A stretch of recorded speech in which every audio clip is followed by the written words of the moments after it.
Folks, Steve Adubato, Mary Gamba, Lessons in Leadership. This is part of every interview we're going to be doing that you'll see as part of a series, a mini-series within Lessons in Leadership called Discovery and Innovation New Jersey. We're doing cooperation with our friend Chris Palladino, the Brunswick Development Corporation, the president there. Chris, let everyone know what the heck this initiative, Discovery and Innovation in New Jersey, is. Why are we doing it, A? B, what does it have to do with the logo behind you, the HELIX? So look, there's discovery, there's innovation, and then there's job creation, and there's economic growth. And without the idea and giving the idea the place to mature, for people to collaborate, what we found in the past is that a lot of ideas that were generated in New Jersey left New Jersey, and companies were built in other parts of the country and other parts of the world.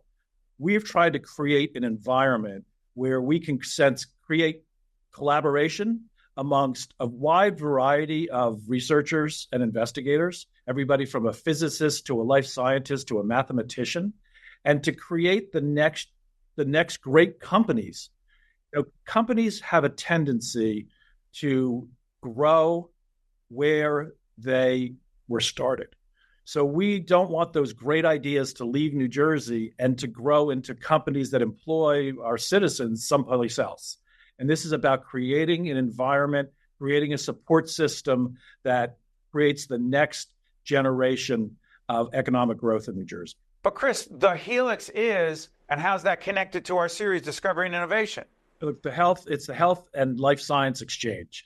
And it is a place, it represents an investment of over $2 billion when we're finished, where people are going to work, people are going to live, and they're going to discover, they're going to collaborate. It is an ecosystem. It is not just a group of buildings. It's a place to create the types of spaces that are going to help people take their ideas and to bring them to the second and third and fourth levels of discovery. And that's the reason for Discovery and Innovation in New Jersey. And Mary and I will be talking not just to Chris, but a whole range of other folks that are engaged in discovery and innovation in New Jersey in the world of education, higher education, healthcare, the sciences, technology, important stuff. For Chris, myself, and Mary, this is Lessons in Leadership and Discovery and Innovation right here in New Jersey.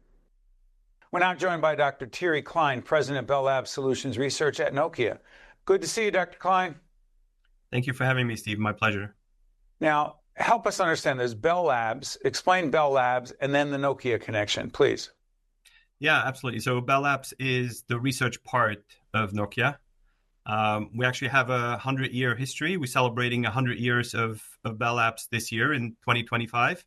And now through different mergers, acquisitions in the telecom industry, we are now part of Nokia, but we are the research part of Nokia. So we're looking at 1-2 generations out of Nokia's product, services, solutions, and how do we innovate for the market and the industry that Nokia is in right now, the current businesses, but also potential future business opportunities. So really thinking 2, 5, 10 years out into the future. Okay, and in this conversation about the future, innovation, this is part of our series, Discovery and Innovation in New Jersey.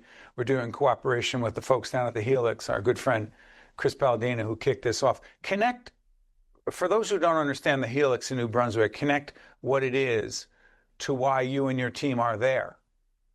So we are currently in Murray Hill, New Jersey. That's the headquarters of Bell Labs. That's historically where we've been since the early 40s.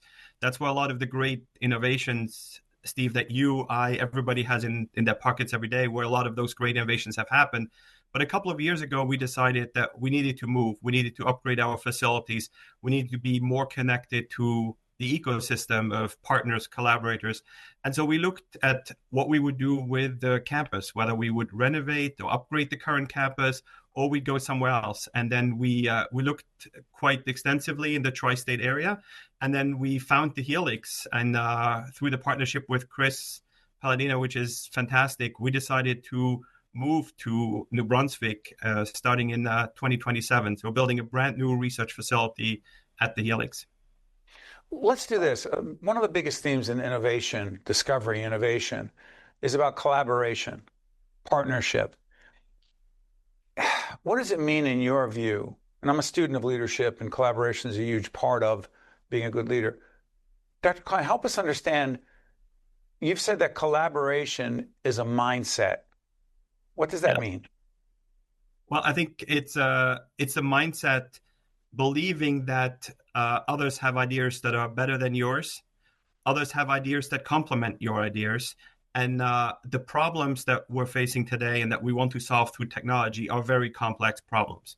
And there's not a single person, there's not a single department, there's not a single organization that has potentially all the ideas or all the tools and the capabilities to solve that problem in the most meaningful, most disruptive, most optimal way. So we believe inside Bell Labs, we pride ourselves on being a multidisciplinary research organization. But then outside of Bell Labs, we also want that inspiration. What are the problems that we should be solving? But what are the ideas that other people have? What are the technologies and capabilities they bring? So the overall solution that we're coming up with is the best possible answer. I'm curious about this because innovators, inventors, people who discover things, we often mythologize or think of them as they're sitting in the room, they're by themselves, they have these great ideas. Steve Jobs sits down and draws something and, oh, that's it. That's right. It'll be the iPhone, meaning people do it alone. They don't, doctor, do they? No, I don't think they do. I think maybe you have a spark that starts with one person, but then how do you go from that initial spark, that initial idea? How do you actually create the invention? How do you take practical considerations into account?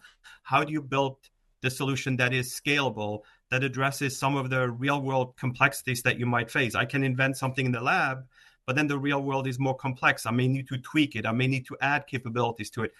Eventually, I want to prototype it. I want to validate that it actually works. I need to put it in a real world environment to demonstrate that I've actually solved the problem that I wanted to solve. So I think it is ultimately an ecosystem of ideas and partners. And maybe I have the spark, but maybe it's through a conversation with you that I come to that spark. So I really think you want to have an ecosystem of different people with different backgrounds, different ideas, different perspectives. And that ecosystem, as we have had conversations with Chris Palladino about this. By the way, go on our website and look, put in Chris Palladino, previous interviews, we've talked about this. So here's what I'm really curious about, Doctor. The HELIX in New Brunswick, the vision is to have all these thinkers, all these innovators, all these creative people come together and frankly, create, produce, innovate, discover in a way that they can never do alone, as you said. But there's a human component that I'm curious about here, because AI is not going to fix or solve everything. Those who think it will, that's another story. We're dealing with human beings, so here's the question. How the heck do we fight against the temptation of ego, turf, it's mine, it's my patent, it's my name, it's my company versus we, versus the I? Am I making too much of that, Doctor? No, I think you're right, but I think I would bring it back to what is the problem that we're trying to solve, and I think it's really. But give us an example. Give us an example. Well, I think if you want to solve the pick any industry that we have in New Jersey, pharmaceutical, right, or energy, or logistics, transportation. It's not just about the domain-specific knowledge, but now you're bringing communication, networking technologies in to connect all the different, say, assets in the transportation system. You're trying to bring in AI capabilities. You're trying to bring in the human factors of how people interact with the systems and machines and the digitalization will bring to these industries. So you come up with some ideas, but not everybody has all the capabilities. And I think it's really through experimentation, talking to people, bringing your ideas, but sometimes you have to give before you take. And I think that's also a part of the mindset that you're saying, I have something that I can contribute. I'm not necessarily expecting you to give me more back, but I'm willing to give something in. I'm sharing what my ideas are. And by being open and transparent that this is what I can contribute, let's work together. But yeah, it is challenging. Everybody will have intellectual property considerations. Everybody will have commercial considerations. But that's where I think when you're at the forefront of innovation and research, that's when these considerations come in a little bit later. But at the beginning, you really want to think, what are the fundamental problems we want to solve of our generation? What are the big technology challenges of our generation that we need to address? Whether it's in any of the industry sectors, whether it's in healthcare, whether it's in energy, in climate change, or in manufacturing, any of or manufacturing, logistics, any of the different technology areas or industry sectors. It does not happen alone. It cannot happen alone. And that's the whole reason why we have Dr. Klein with us and so many others talking as part of our Discovery and Innovation series in New Jersey. I want to thank the folks at the HELIX for helping us do that and introducing us to folks like you, Dr. Klein. We appreciate it. All the best. Absolutely. Thank you. Thanks, Steve. I know you'll keep collaborating with other really smart people. Stay with us. We'll be right back. This edition of Lessons in Leadership is made possible by the Vicino Leadership Institute at Seton Hall University, Prager Metis, Valley Bank, the International Union of Operating Engineers, Local 825, the North Ward Center, Jingoli Construction, the New Jersey Sharing Network, Delta Dental of New Jersey, the HELIX, Fedway Associates Inc., the Port Authority of New York and New Jersey, Choose New Jersey, and Seton Hall University, showing the world what great minds can do since 1856. This is Mary Gamba. If you want more leadership tips and tools, log on to stand-deliver.com. That's stand-deliver.com. Promotional support for this edition of Lessons in Leadership with me, Steve Adubato, and my colleague Mary Gamba has been provided by NJ.com, NJBIA and New Jersey Business Magazine, CIANJ and Commerce Magazine, and the Meadowlands Chamber and Meadowlands Media. Mary and I are pleased to be joined by Marlon Smith, who's international keynote speaker and author of the book, Living with Purpose. Marlon, great to have you with us. Really grateful to be here, Steve. Thank you so much. Good. We'll show the book cover and you'll describe the title, Living with Purpose. Describe it. Yeah, Living with Purpose, 40 days to empowering you and your family. As you mentioned, I've been blessed to have given presentations in 45 states, 18 countries. And what I've come to realize is that you can come and get a motivational or leadership presentation, but what happens next? And I have an electrical engineering degree, and I realize true change is a process. And so I developed this book, 40 Days to Empowering You and Your Family, Living with Purpose, so that there's daily assignments so that we reinforce winning habits. And that's the whole purpose of the book. It's interesting. We often get our ideas for great guests from our team, and Frank Brown, who's been our lead number one audio engineer for several decades. He's a great leader and a great friend. He told us about you, and he was inspired. He was moved. My question, one of the things he just said to us before we came on, he said, Marlon has great energy, and he's really positive. Here's my question for you. I've got these little stones here. One says gratitude. The other one says breathe, because when you don't breathe, apparently I dropped it. If you don't breathe, you die. I need these ridiculous stones to remind me to be positive and upbeat. But if something's bothering me, which is my neck and shoulder bother me right now, I'm in a crappy mood. Help me and millions of others who are sitting there going, so what do you mean this guy's positive and he has great energy and he's upbeat? How does that happen on a crappy day? Well, you have to understand, my father told me when I was young, he said, Marlon, any day above ground is a great day. If you don't believe me, try missing one, okay? Wait, Marlon, I'm laughing because Bill Deering, he's my dad, and he watches along with Steve's mom and thousands of other people. Sure. My dad says that when I call him, I'm like, hey, Dad, how you doing today? He's like, I'm on this side of the earth. I'm doing okay. So that's why I was smiling. Go ahead. I'm sorry. Yes, no, exactly. And so you have to realize that, life, it's a blessing. And I understand things don't always go the way you want, but I do realize this, that it's a choice. We're not we're all in the same probably era of when we were born. You remember the jukeboxes back in the day, right? You push certain numbers and a certain song would play. But what's happening is, I believe sometimes we're allowing other people's opinions, other things that happen outside of us, external, to control how we feel within. And so my whole thing is I do certain things. And like you said, Steve, that gratitude and breathe, those are reminders. Because again, in this society that we live in, there's a lot of negativity. You look at the news, 90% of the stories are negative. And that's why I appreciate your podcast, Because again, we're floating. If we float downstream, that's very easy. But in order to be positive, to be excited about life, you got to put some effort into it and swim upstream. Attitude is a choice. Mm-hmm. And a choice. Oh, definitely. Attitude is a choice, right? No matter what, no matter what's going on. Exactly. I mean, there's 100 things I could be upset about. I could be excited about. I could be grateful. I could be angry. So really, attitude is a choice. What I'm really talking about is what you focus on becomes your reality. Mary, jump in. Yeah, jump in. I was going to say, Marlon, can we play this out? I would love to role play a little bit. So we all have people in our orbit that have the poor me, and Steve and I always joke because I'll just go like, "Wow," right? The Artie Lang from the old Howard Stern show used to go, "Wow." Marlon, she has lost her empathy button.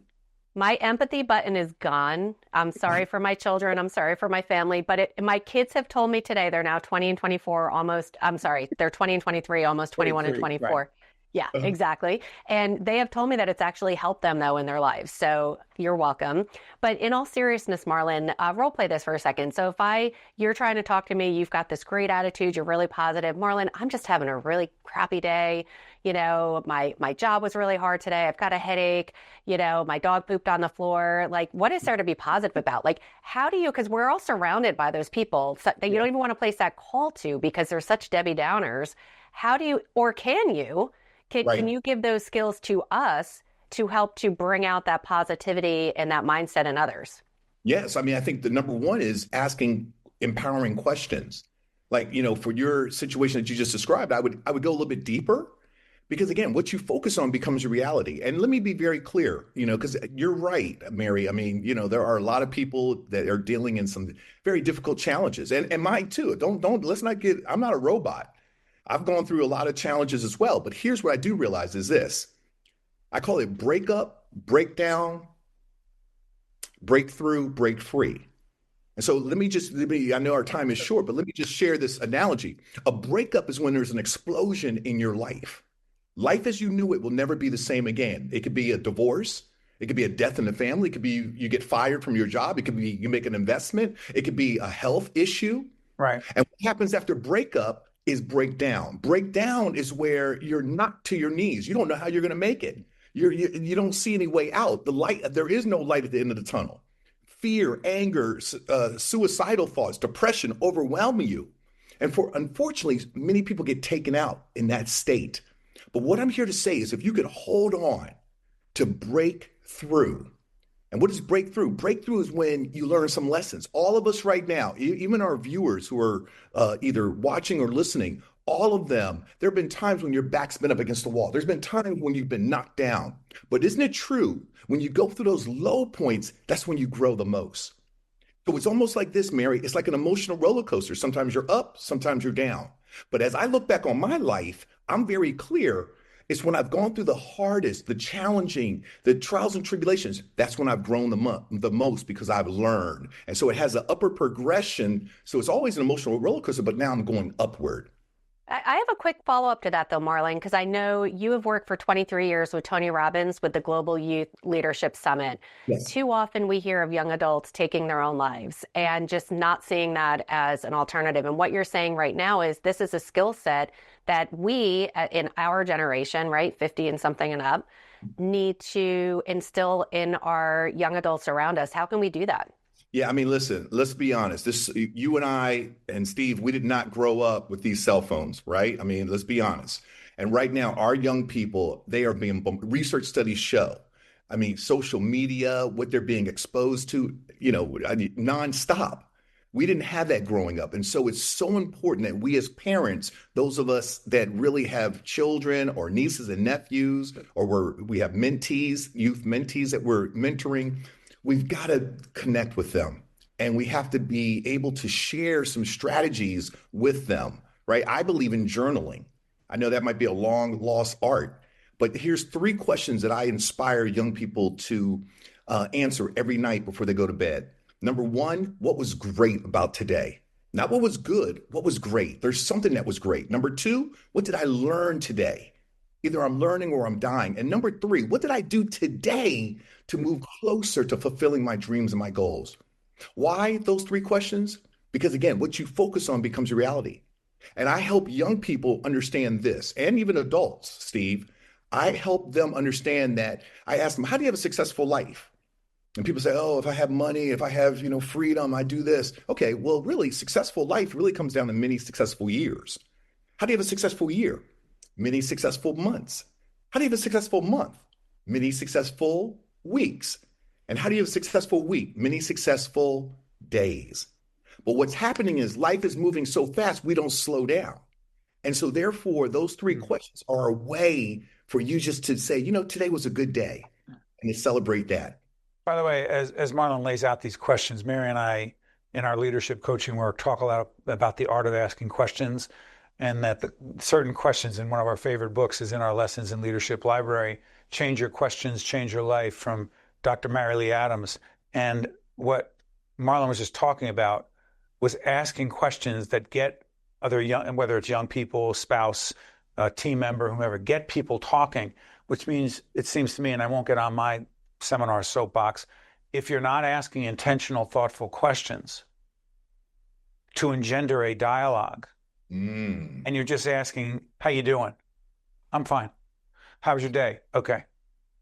I mean, I get why we do that, because we do that. Right. But the truth is, the questions you just asked, Marlon, are much more thoughtful, much more intentional, frankly, deeper. And so the last question I have on my end, how the heck did you get to the point where you were confident enough, because you talk a lot about self-doubt, imposter syndrome, and confidence. When the heck and how the heck did you get so confident to believe that you could be helpful to other people? My transformation, Steve, thank you for that question, because I'll share this with you. I went to the University of Virginia. I studied electrical engineering in school. Sometimes I come home from a 3-hour lab, 2 to 5. I turn on the 6 o'clock news every single night. Charlottesville, Virginia, on the news. It was an example of a young person making an unwise choice, dropping out of school, gang banging, and so forth. Days turn to weeks, weeks turn to months, different kids being profiles, different schools. And I'm sitting there, and at first my question was, wow, why won't somebody do something? That's the question I asked. And, a couple months later, instead of me asking, why won't somebody do something? I asked a different question. As you were talking about the power of question, what can I do? I see you pointing. Yes. What can I do? Now, realize this, Steve, Mary, and all of our viewers, I'm a college junior, just barely making it, right? I mean, I'm in electrical engineering, all right? But I said, there's got to be something. So what I did was I said, I'm going to call some of my best friends, right? And I said, I'm going to have them come over. I'm cooking dinner. Now, back then, the only meal I could cook was spaghetti. But I made a mean spaghetti, y'all. I made a mean spaghetti. And so we had the boom box going, right? The music. I mean, some of our younger generation don't know. I was going to say, that you have to explain what a boom box is for our younger generation. Right. You got them over. You got the boom box. You got spaghetti. Go ahead. And then what do? You have a seminar? No. I just, after everyone ate, you turn off the music, say, hey, listen, we're positive role models. And one of my good friends said, Marlon, what are you talking about? I said, well, there's young people in Charlottesville, Virginia. We could be positive role models to them. And one friend said, look, Marlon, I got 18 credit hours. I don't have time. I said, look, I've got 21 credit hours this semester. What's 1 hour out of the week? Another friend said, look, Marlon, I got a part-time job. I said, I have a part-time job too. Well, out of that discussion, we formed an organization called Street Academics. And it became an official organization at UVA. It was a mentoring program. It was a turning point in my life, Steve. And that's where I understand the power of one. Once you get tapped in that you were born on purpose, that there's a mission for your life. It's not about just going to, this and that. It's about you saying, you know what, I'm going to make a difference. So when I moved out to California, Silicon Valley, working at IBM HP as systems engineer, during my lunch break, I started going into schools, talking to young people. And and I know, when you're doing what you love, time flies. That's right. And then I just decided, I said, I'm going to resign. And when I resigned, gave up the company credit card, I'm from the East Coast. All my family friends thought I had lost my mind. My grandmother called me up. She said, baby, what you doing? I said, Grandma, I'm a motivational speaker. I'm motivating young people, Grandma. She said, baby, you better get motivated. You better get that job back. Okay. So that's what I'm saying, Steve and Mary and all of our viewers. You were born on purpose. There's something for you to do. And I understand it's not easy, but remember this, a vision without action is just a dream. A lot of action without a vision is merely a passing of time, but a vision with action can change the world. Hey, Mary, I know Marlon's talking about purpose. Our purpose in starting this leadership journey together, Mary and I going on 26 years working together, doing these seminars, our coaching around leadership and communication, this video podcast. We went into this segment saying, okay, I guess we'll do 8 minutes with Marlon. Frank has a good batting average, Frank Brown, and I think we're going on 16 minutes. We're going to also, it's my way of saying, Alvin Badger, our director, we're going all the way to the end. Mary, you get one more quick one in here. And I know I'm so excited. Our purpose is to bring on really smart people to help people watching to make a difference. Go ahead, Mary. Is it impossible for those people that are watching that wake up in the morning? I always, and it's funny, I've said to Steve all the time, and I feel like we're so connected, Marlon, just from hearing you speak and your energy. Every day I wake up and I'm like, oh, I don't want to get out of bed. And I'm like, all right, I'm going to be present.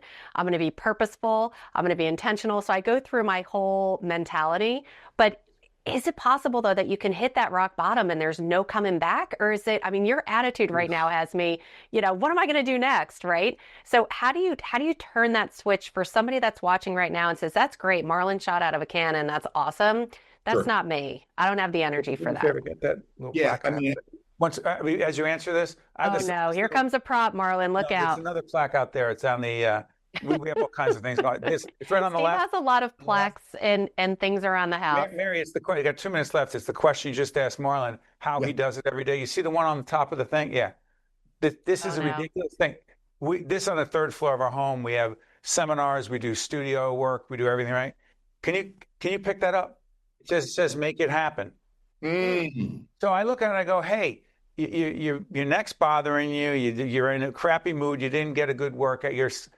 Make it happen. This reminds me of not to be the baby that Mary says, wow, stop being a baby. Make it happen. What does your slogan say? Hey, mine is my success is my choice. I take ownership for my, and we have Marlon here with us all day. Come on, let's do this, y'all. Listen, this is the secret sauce for me. Okay. This is my journal. And this is not, this is real deal. Okay, so what I'm here to say is this: gratitude is the ultimate wealth. Life doesn't happen to you, life happens for you. And so we have to help our young people and really people all over the world, especially in these times. We've got to say, what I do matters. What I speak matters. Death and life are in the power of the tongue. What I do, my thoughts, it matters. And so each one teach one. I am very intentional. Every time it's almost like dropping a pebble in the pond and it has a ripple effect. When I'm out and I'm walking or I'm at the gas station or the store, I say hello to people. That's the type of ownership. And that to me, Steve and Mary and all of our viewers, again, I want to encourage people. Those 3 questions that I shared, what was great about today? What did I learn today? What did I do today to move closer to fulfilling my dreams and goals? It matters. And gratitude is the ultimate wealth. Well said.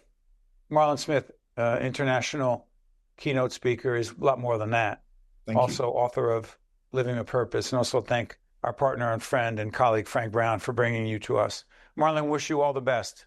Thank you so much. And I love the blue background both you and Mary have. But you see, I'm wearing a blue sweater. So it was perfect. Okay. I want y'all to know that. Thank you, Marlon. All the best. We'll see you next time on Lessons in Leadership.